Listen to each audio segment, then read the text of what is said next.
Working on changing my avatar. Greeting. Body. Welcome to Kiy NY7. Just coming on to do a rather short live. There's a case that just occurred from or Labor Day. I hope everybody is safe and having a good day or evening, depending on where you're at. There's been increasing violence on holidays. It's starting to seem sacrificial. But I had some information on a strange case with that. Someone's own brother, excuse me, killed his sister and his nephew in their house.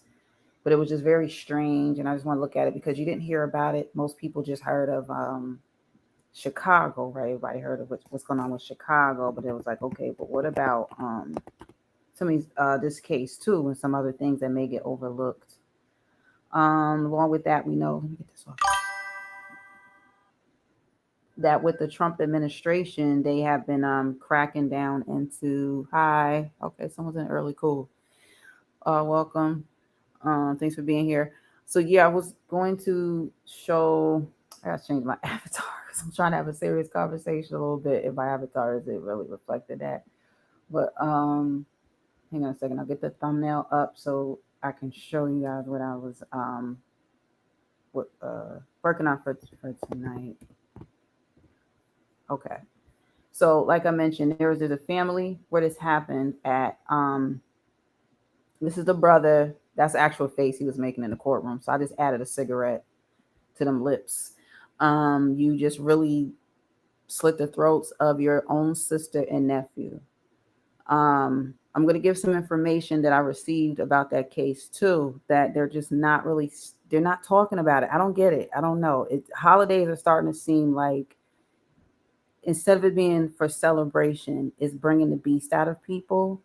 And it's not just Chicago, it's a lot of other places too. So if I find out some more things going on or that happened around that date, I will come on here and bring it up. But thanks for coming through. This is Kiy NY7. It's open chat rooms. If you have anything you want to tap in on, feel free. Hit the like, that helps. Subscribe if you're not already. It's appreciated.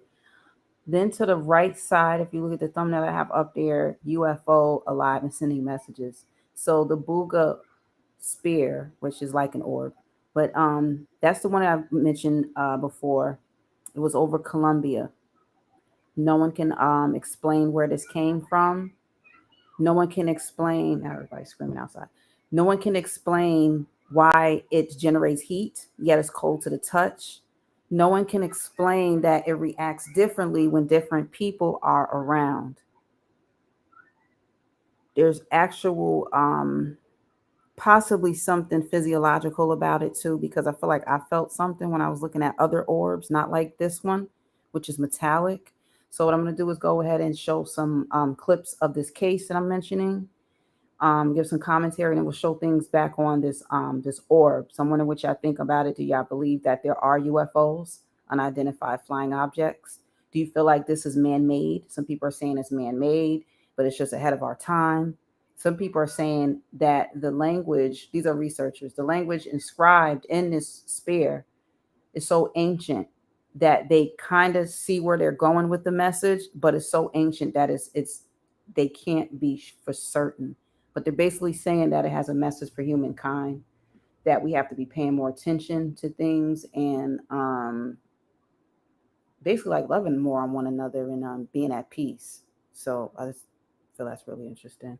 So I'll get right into the case with the Redford man arraigned on charges in Hazel Park from Labor Day.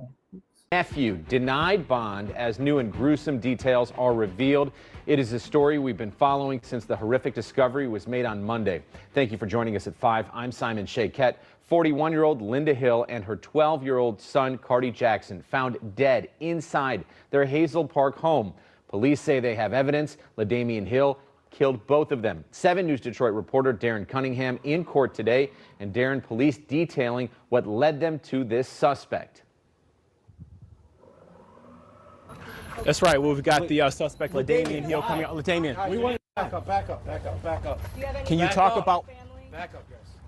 Damian, do you have anything to say to your family? Do you have anything to say? Anything to say? They want to know why. Your family says they're confused.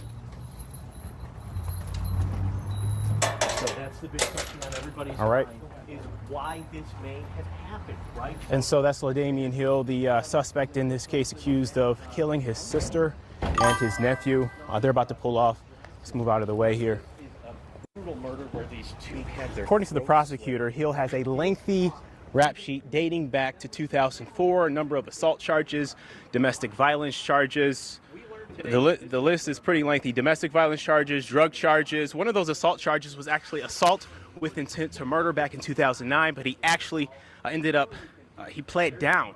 The list goes on, as I mentioned, but his family says, they're confused as to why he would allegedly do this, and now the most severe charge he's facing is a double homicide. LaDamian Hill entered Hazel Park 43rd District Court Friday afternoon to be arraigned on 2 counts of first-degree murder. His family sitting in the gallery in disbelief.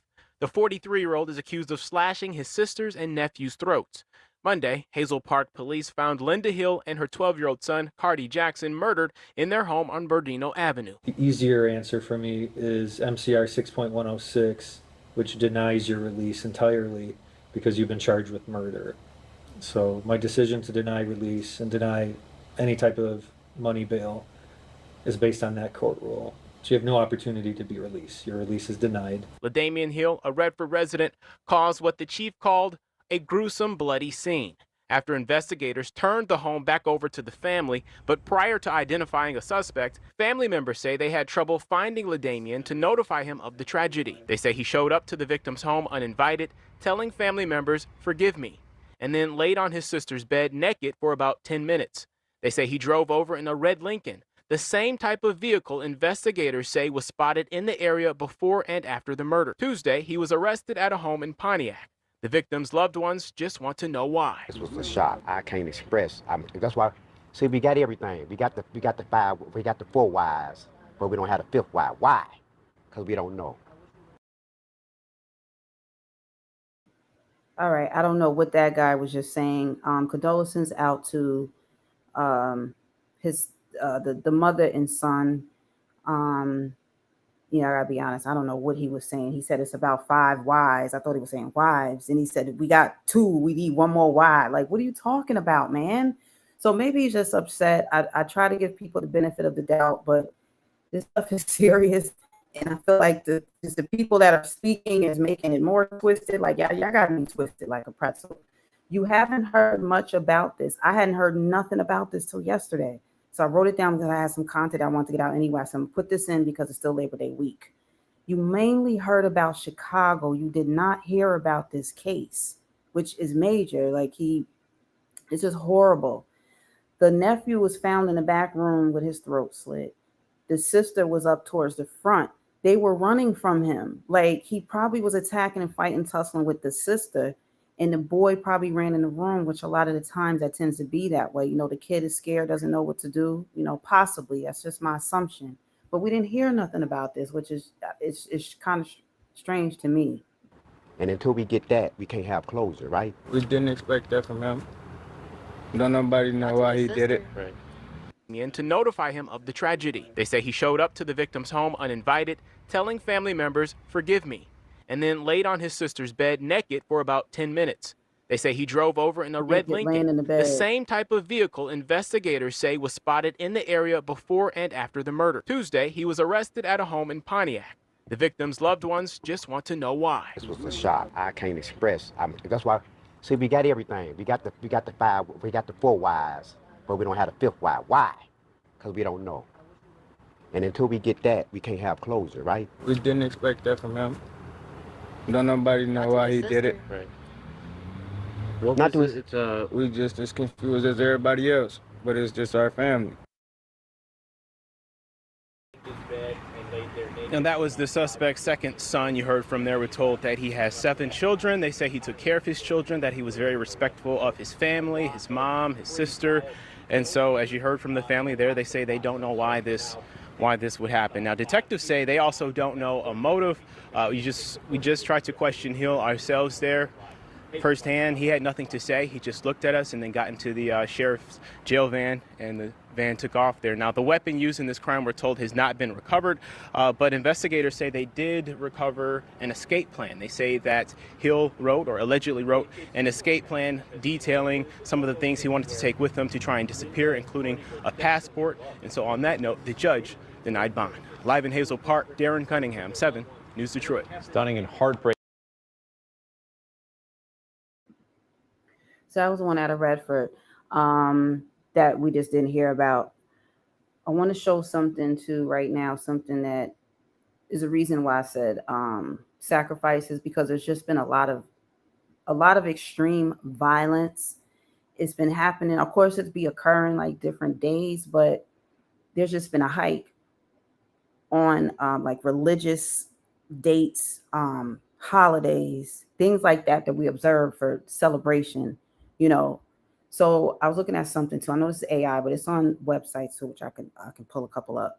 But in some ancient civilizations, human sacrifice was performed during major festivals, religious observances to appease gods, ensure cosmic order, or mark significant events like coronations. Modern interpretations vary on the exact scale and motivations behind these practices. And it's like you don't have to be religious to feel, what am I trying to say? Feel what I'm saying with this, because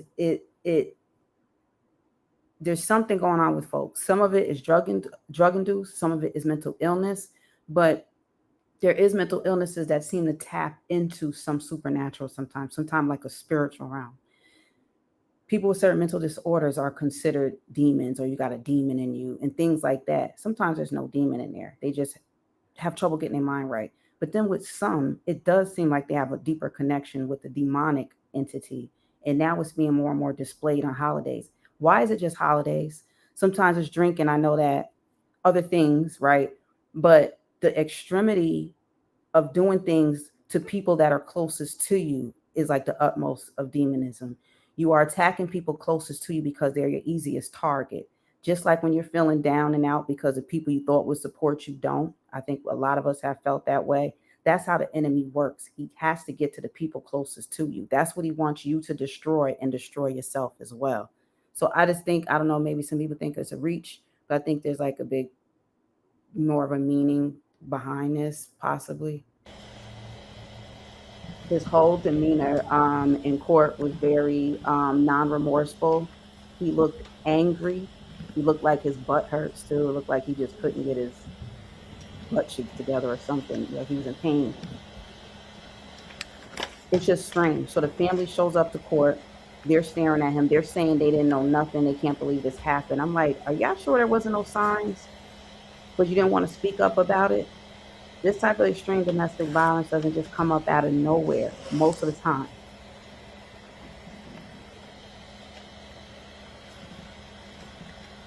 There's 100 people in here, and I appreciate it. It's an open chat room. Please consider subscribing or hitting like and or All rise. in the chat room. 43rd District Court for the City of Hazel Park is now in session. The Honorable Brian Hartwell presiding. Thanks. You may be seated. Calling People versus LaDamian Keith Hill, 258-0270. Your Honor. Okay, thank you, detectives. We'll first perform the swear to. Which detective would give testimony today? I will, sir. All right, would you stand and raise your right hand?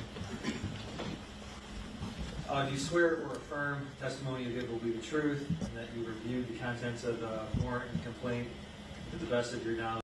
Was authorized on Linda's phone, which revealed that Linda was on the phone with Wakita and then took a call from someone named Andre, later determined to be DeAndre Davis. Once the forensic team was done processing the location, I entered the home and searched the residence with Detective Porter. Linda and Cardi had severe and critical lacerations spanning the whole length of their neck. Once the search was completed, detectives returned to the station, and at approximately 1:44 a.m. I am coming in because I want to play clips and just give a commentary so I can show like the points that I'm trying to make too. I don't just play stuff to play it, try to make a point with it. Their throats were cut from side to side. It wasn't just a puncture. It was half their whole neck open. So I say that because beheading itself is part of a ritual. It's part of a sacrificial thing that people, certain people of occults tend to do. He might not be in an occult, but that doesn't mean that the demon in him isn't directing him to do this. I also have a case that I'm going to go into this week where there was a couple that had a threesome with someone. Next thing you know, they were trying to behead her. So it's like this is occult related. We keep blaming some things on mental illness, and some of it is, but it seems more occult related. All right, so I'm gonna play this and then I'll come back in. I spoke with Dwight Hill, who stated that he was the nephew, and he stated that his nephew, LaDamian Hill, showed up to the house naked and laid in Linda's bed and asked for forgiveness. Prior to this, the family had been trying to reach LaDamian with negative results. Dwight advised that LaDamian showed up to the house in a red sedan and left the location approximately 20 minutes prior to my notification of these events. The owner of the sedan at this time was unknown. Detectives continued to check area cameras to narrow down the direction of travel for that red Lincoln, which was tracked to westbound 8 Mile and West End. The Lincoln was then picked up on flock cameras and provided a plate for that vehicle. The vehicle registered to a female out of Pontiac. Additional members of the department proceeded to the area of the Pontiac residence and conducted surveillance on the house and the suspect vehicle in front of the location. Officers observed LaDamian Hill on the front porch of the residence at that time. Detective Jackson and I spoke with DeAndre Davis, who was unaware of Linda's passing. DeAndre stated they went on a date the day prior, and texting the day of the murder. DeAndre advised he called Linda, which was confirmed from her call log, at approximately 2:51 p.m. and lasted until 3:17 p.m. DeAndre advised that Linda stated her brother was at the location and she had to go. The call was then ended. That time frame correlates with the times from area businesses that the red sedan was located in the area. Due to the fact that the call was ended and the area businesses caught the sedan southbound on Bernardino seconds later, this indicates that the killing of Linda and Cardi happened almost immediately upon LaDamian entering the home and DeAndre ending the phone call with Linda. At this time, I offered a search warrant for the residence in Pontiac. Oakland County SWAT was notified and executed the search warrant and took LaDamian into custody without incident. On LaDamian's person was a blood-covered sweatshirt at the time of the arrest, and during the search of the residence, black jeans were recovered that had apparent blood on them as well. Home security footage was retrieved from the Pontiac house, which shows LaDamian entering the home at 6:37 p.m. on the day of the murder, wearing the sweatshirt and pants that were recovered. Additional evidence was collected from the Pontiac home and subsequently processed. A search of the red Lincoln in front of the Pontiac residence also revealed the presence of blood contained inside. The vehicle was processed as well by the Oakland County Crime Scene Unit, and the owner of the Pontiac residence and the red Lincoln advised that LaDamian was the only person using the vehicle for approximately the last 10 days. The resident stated that to detectives that LaDamian showed up to the Pontiac residence naked and stated that he lost his phone and didn't want to talk about why he came home naked. This occurred after he had already showed up to the Bernardino home naked.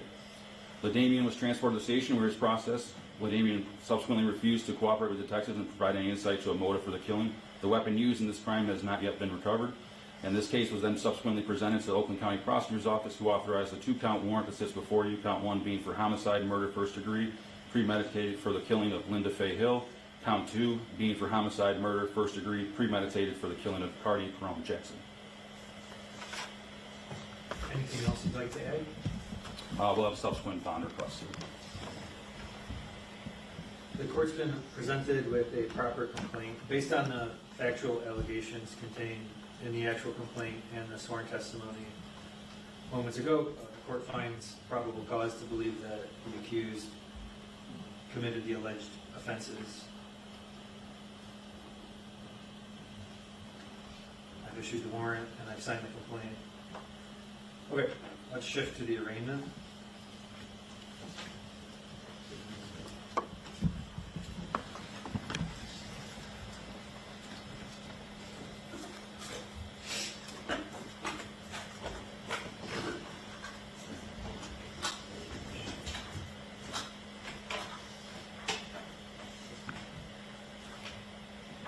All right, recalling 25H0270FY, State of Michigan versus LaDamian Kiy Hill. Your appearance? Yeah, Dana Wilson appearing on behalf of the defendant, Your Honor. Defendant stands mute, asking the not guilty plea be entered. He would request that the charges be read to him, Your Honor, and he would request a court-appointed attorney, Your Honor.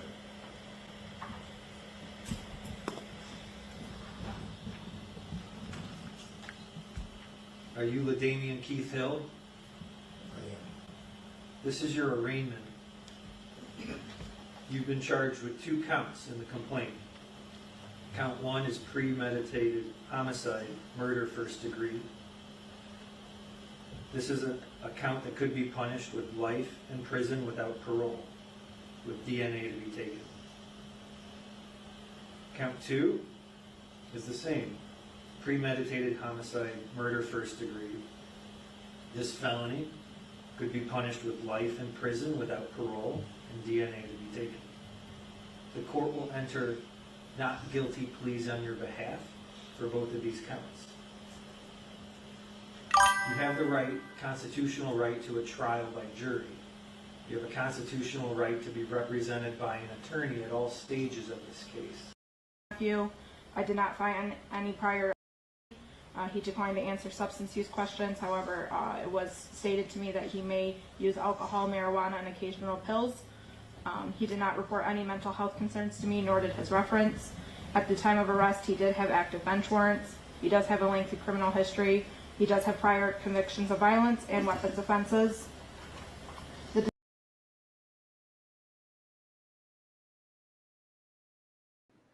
All right, so that was some of the rest on that. He didn't have much of a mental health issue history and blah, blah, blah, right? So that was how that's going. So he just got his arraignment because, again, it's just happened on Labor Day. And I want to show this also. 3 people were shot. 1 was killed in D.C. also on Labor Day. So, again, unlike a lot of people, there was a lot of talk about Chicago because there were so many. There was over 50 people shot. But what about these other cases too? And they're just starting to add up and they're just strange and twisted. This one was probably just more of a violent thing, but I just wanted to mention it because it's worth mentioning. Where's the...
Historic low.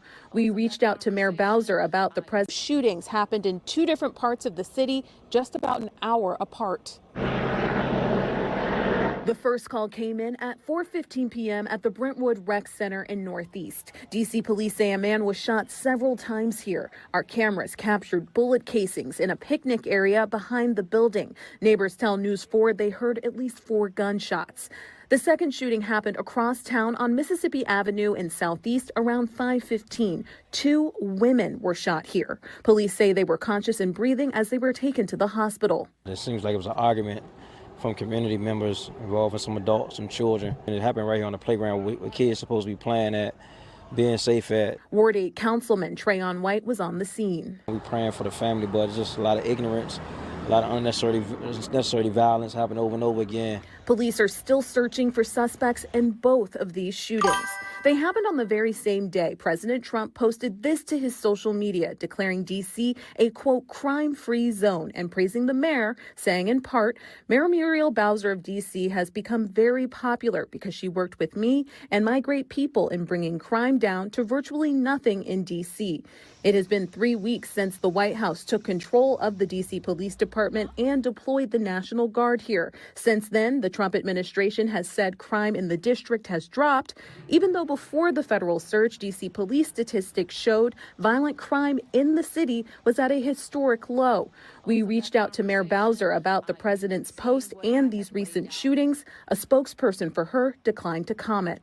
In the district, Jessica Albert, News 4.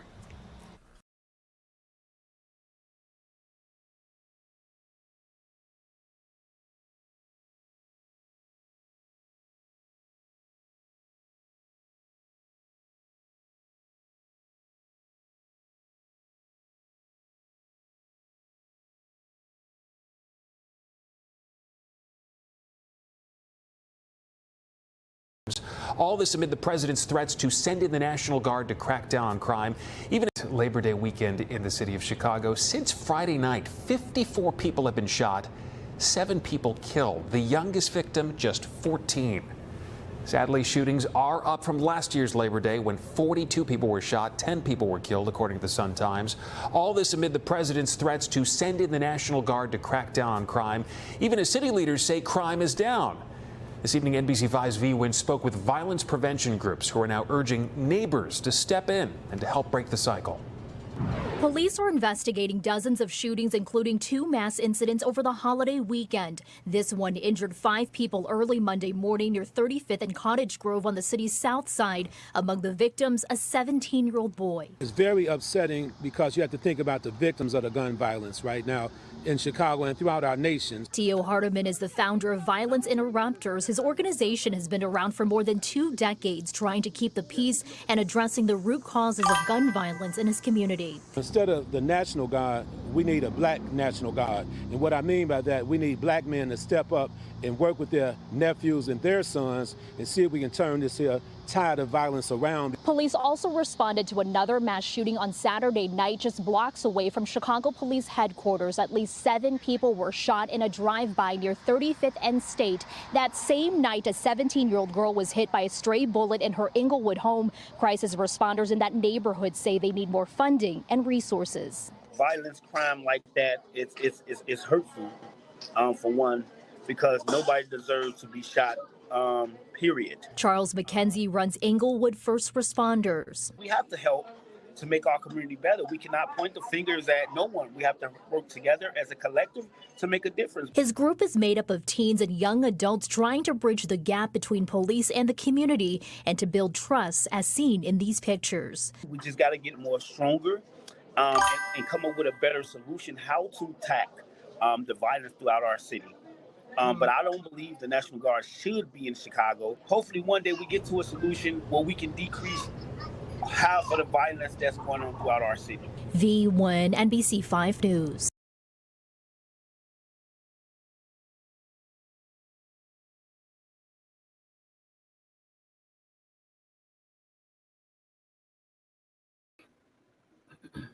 All right, so that was the one from Chicago that we all keep hearing about, but we barely heard about the throats getting slit. We barely heard about the women getting gunned down and this other person, the 2 died over there. There was at least a dozen people that are deceased at this time. Someone said in the chat to send them in. I said the same thing.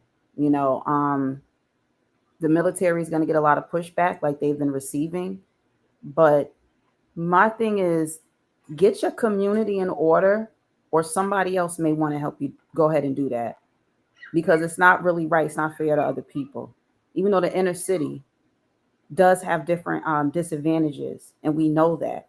So I'm not saying just bringing the military, that's going to solve everything, because it's not, but it'll force you into orders if you can't do it yourself. We even have the Black Panther Party come out, and they had an issue in Philly, and I was like, wow, okay, things getting heated over there. So I'm gonna look back into some of that too. I feel like people need to respect each other, but we do need more. We do need a lot more improvement in these communities.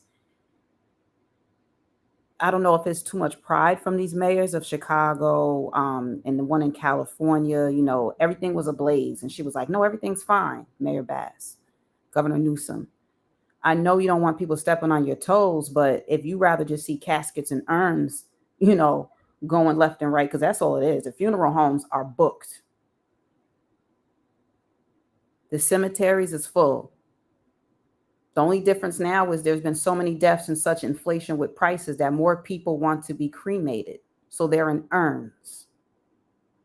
That's the only difference now if you don't see as many caskets or as many plots in the cemeteries.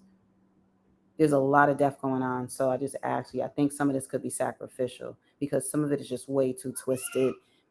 And there's so much going on with that. Let me pull up my thumbnail one more time. The other part of the stream that I wanted to show was the UFO seems to be alive and it's sending messages. So this is the one that's the Boougga. They call it a spear. Some of us say it's an orb that was flying over the sky in Colombia. So that's where it's got its name because it was in Boougga, Colombia. I'm going to show a clip of some things that researchers are saying about it.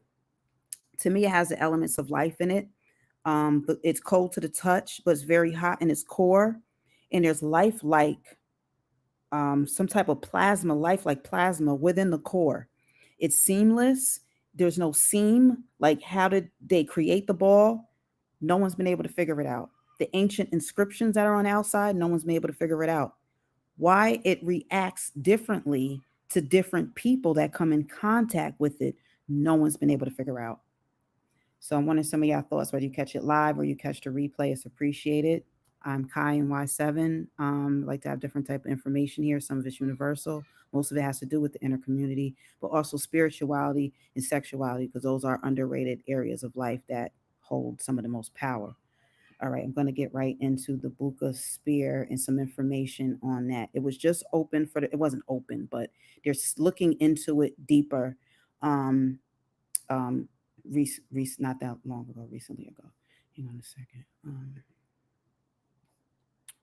I gotta add the screen. All right. This is also on YouTube. I've been following it for some months now. So it's like I have to share this information. Object weighing the internal architecture, the faint glow, and what appeared to be a magnetic pulse. None of it fits any known technology. This bowling ball-sized object, weighing just 4.5 pounds, has defied conventional explanation from the start. With no visible welds or seams, the sphere has puzzled researchers since its recovery. But now, something has changed. The sphere, which has remained dormant since its discovery, has reportedly shown signs of activity. Unusual energy readings, strange symbols illuminating on its surface, and internal movement detected on recent scans have left scientists bewildered. What could this mean? Is this merely an elaborate technological puzzle, or something that challenges our understanding of what's possible? The answers may be more extraordinary than anyone expected. It's responding to us. What makes this discovery truly extraordinary is that the sphere isn't just a static object. It appears to be interactive. According to recent reports, the Boougga sphere has responded to external stimuli in ways that defy explanation. When researchers attempted various methods to understand the mysterious engravings on its surface, those ancient-looking glyphs that resemble runes and cuneiform, something unexpected happened. An archaeologist on the team decided to try a different approach. Rather than treating the markings as text, they analyzed them as frequency patterns. When the team played a low-frequency hum based on the precise angle of the carved glyphs, witnesses report that the sphere briefly vibrated in response. This isn't random. The sphere appears to be listening. Even more compelling, specialized equipment detected a soft bluish light pulsing from the core during this interaction, visible only under infrared scanning.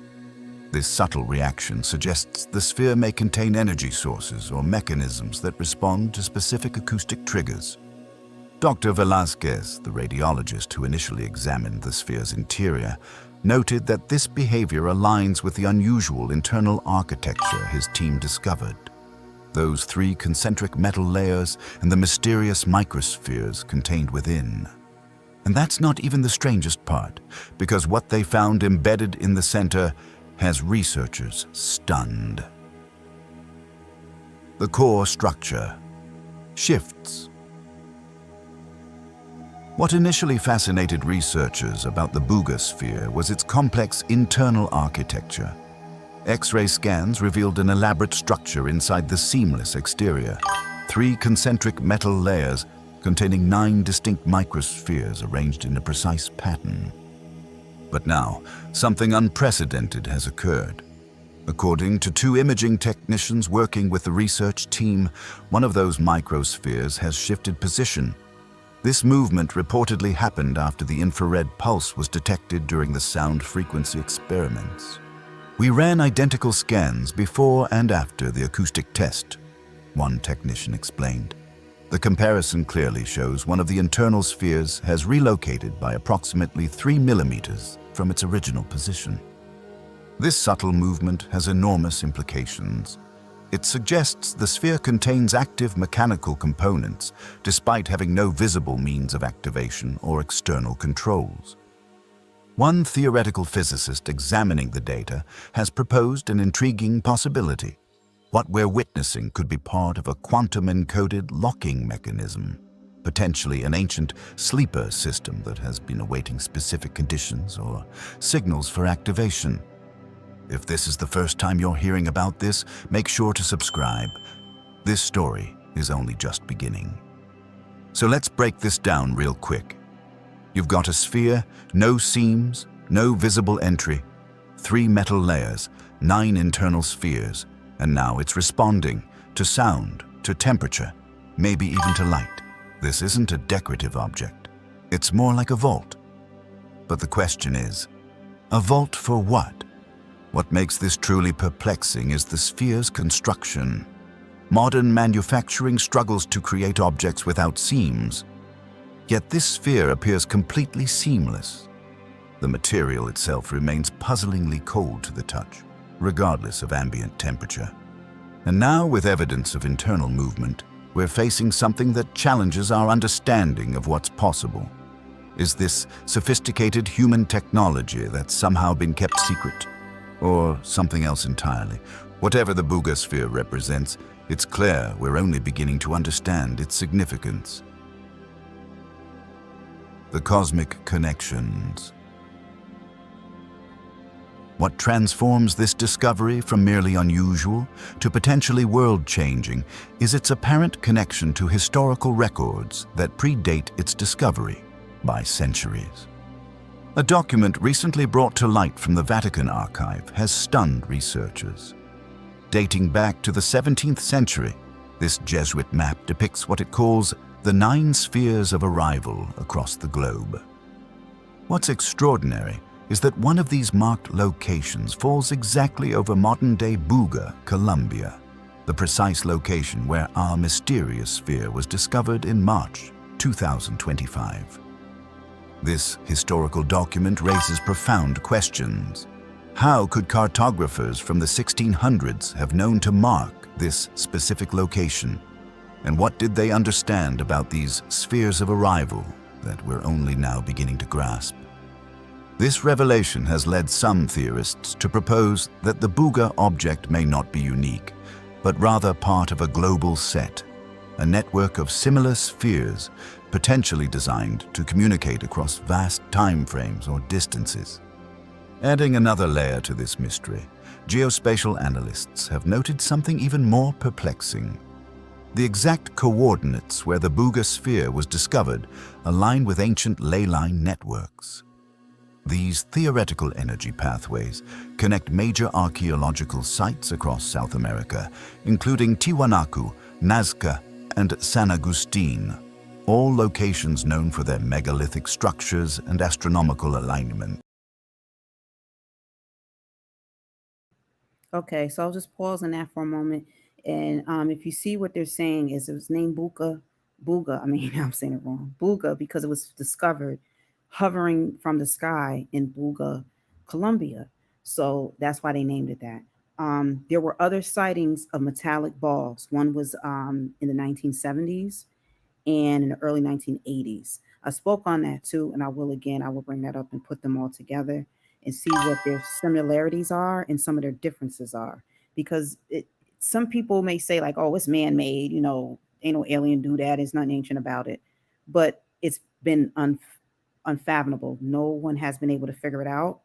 It's like beyond what a human would even really be able to do, damn near. Even though I know we got it going on, everything, but everything between the temperature, the reacts differently around different people, the way it hovered, the way it suspended from the sky, the way it did, and the history that we have of that we had similar spears like this one in the past, like I mentioned. So it's a mysterious orb. Yeah, so I think it's very interesting too. The ancient language that's inscribed in it, like I mentioned, the unexplainable interior core, and it has a pulse. This metallic ball has a pulse to it. What more lifelike could it be? I know it's metallic, but it's like it has a message. And so far, what they're saying, I'll reiterate from the message that they can make out, is that the spear is saying humanity has to get back to itself. Humankind has to show more gratitude within each other and our environment as well. And it's going to take unity to do what this world really needs to do, which is great. It may seem cliche, but a message is a message. It's got our attention and it's been unexplainable. I'll show a little more, then I'll get to my closing. And The statistical probability of this object randomly landing at precisely this intersection point is virtually zero, noted one researcher familiar with the investigation. This suggests intentional placement along these ancient pathways. So if there's more than one, where are the others? And why now? Energy disturbances after landing. The mystery deepens when we examine environmental data collected around the Booga sphere's landing site. This isn't just an unusual object, it appears to have measurable effects on its surroundings. Multiple independent sensors deployed in the area reported significant geomagnetic fluctuations within a 100-meter radius shortly after the sphere landed. These weren't minor variations. They represented substantial deviations from normal electromagnetic field readings for the region. Local residents reported several strange phenomena during the 48 hours following the sphere's appearance. Perhaps most notably, birds completely abandoned the area, a behavior typically associated with animals sensing unusual environmental changes or potential dangers. Electronic devices also exhibited unexpected behavior. GPS signals became erratic in the vicinity, with location services showing jumps of hundreds of meters. One technician working at the site reported that their smartwatch completely reset itself when brought within several meters of the sphere. "I've never seen anything like it," the technician stated. "The watch just went black, then rebooted to factory settings. No data loss, just a complete system restart." These observations have led researchers to theorize that the sphere may emit localized electromagnetic bursts, either as a natural property of its unusual composition or possibly as a reactive defense mechanism.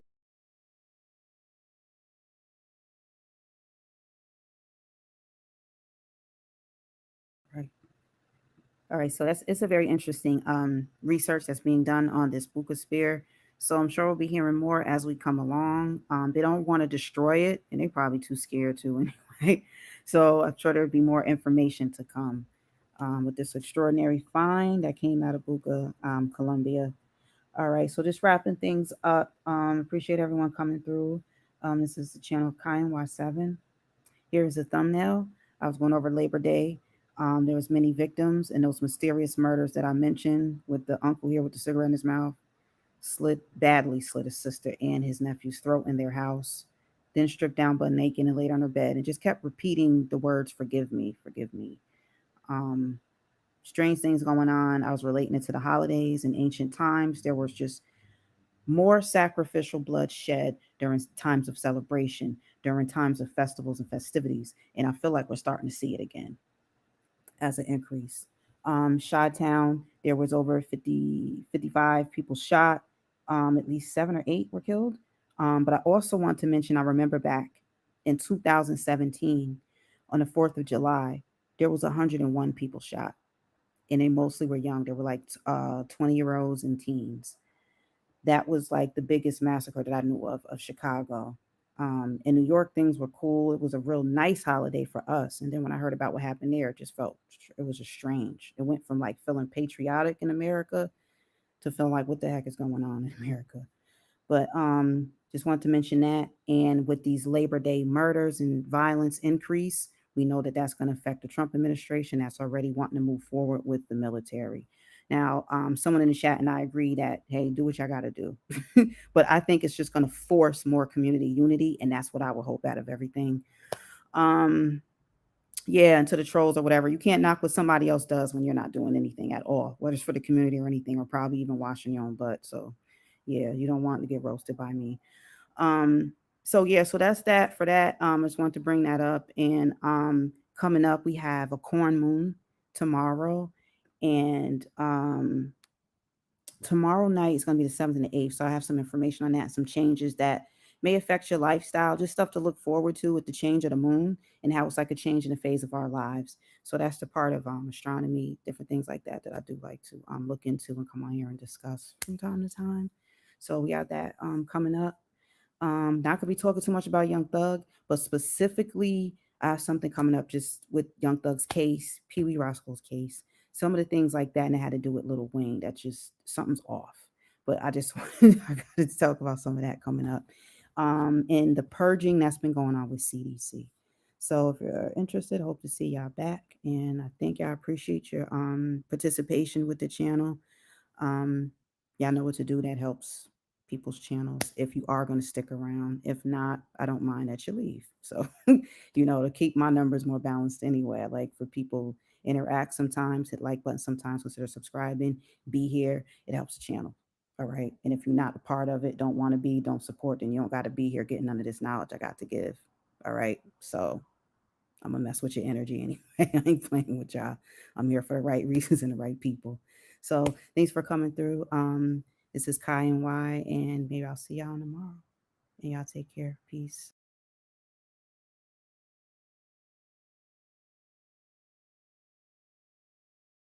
Kiy NY7.